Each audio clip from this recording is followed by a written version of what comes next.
Luas kebakaran hutan dan lahan atau karhutla di Indonesia telah mencapai ratusan ribu hektar dan menyebabkan polusi udara kategori tidak sehat, tidak hanya di wilayah Indonesia tetapi merambat hingga negara tetangga seperti Singapura dan Malaysia. Situasi ini dikhawatirkan memicu ketegangan diplomatik. Salah satu titik kebakaran hutan dan lahan yaitu di Ogan Ilir, Provinsi Sumatera Selatan pada Kamis 13 Agustus 2026. Sementara itu terbaru Sabtu 15 Agustus 2026 sejumlah titik di wilayah Provinsi Jambi masih dilanda kebakaran hutan dan lahan sejak Rabu 12 Agustus lalu. Tim pemadam gabungan mengalami beberapa kendala diantaranya akses titik api sulit ditembus kendaraan roda 4 dan roda 2 hingga ancaman binatang buas. Kemarau intens dan diperparah fenomena El Nino telah menyebabkan kebakaran hutan dan lahan kian meluas di berbagai wilayah Indonesia. Menteri Koordinator Bidang Politik dan Keamanan Jamari Chaniago pada Senin 10 Agustus 2026 menyebut, total luas kebakaran hutan dan lahan lebih dari 107.000 hektar sepanjang Januari hingga Juni 2026. Skala kebakaran hutan kini sudah sangat mengkhawatirkan, dampaknya tak lagi lokal. Kabut asap dan polusi udara kategori tidak sehat kini menyelimuti Singapura dan Malaysia. Malaysia kini sedang mengalami kabut asap yang semakin parah. Pada Kamis 13 Agustus, kualitas udara yang tidak sehat tercatat di dua wilayah dekat Kuala Lumpur dan Sarawak di Pulau Kalimantan.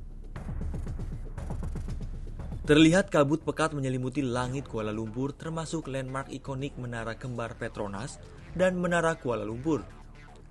Kuala Lumpur mencatat kualitas udara tidak sehat dengan angka 144 pada Indeks Polutan Udara atau API.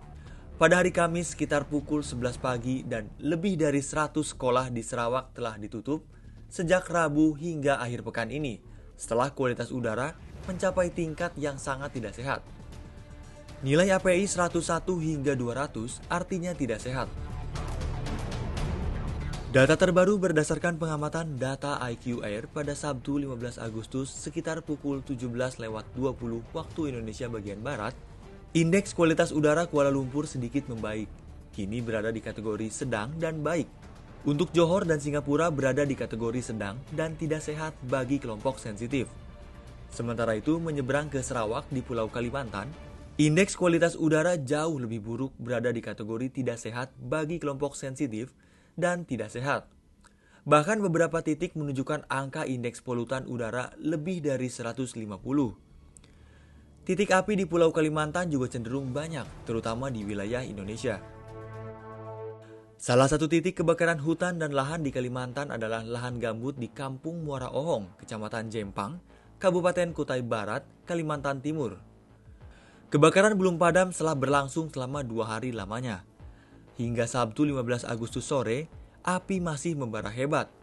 Kondisi lahan gambut yang sulit dilalui serta tidak adanya akses jalan darat maupun jalur air menuju titik api menjadi kendala utama proses pemadaman.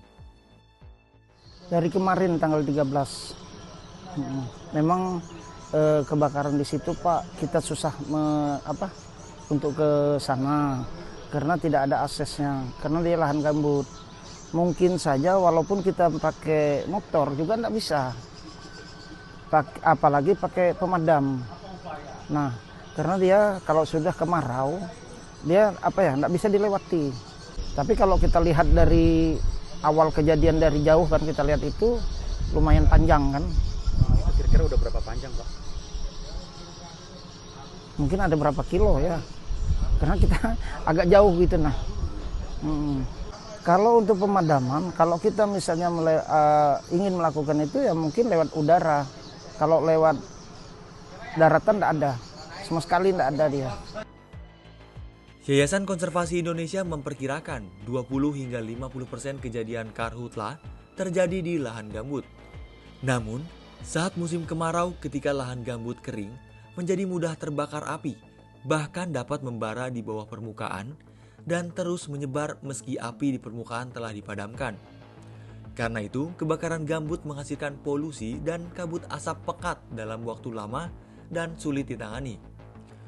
Sementara itu, pemerintah telah melakukan upaya pemadam kebakaran hutan di berbagai wilayah Indonesia. Selain Satgas Darat, Badan Nasional Penanggulangan Bencana telah menyiagakan 10 helikopter waterbombing, 5 helikopter patroli, dan 2 pesawat OMC atau operasi modifikasi cuaca untuk wilayah Kalimantan Barat dan Kalimantan Tengah.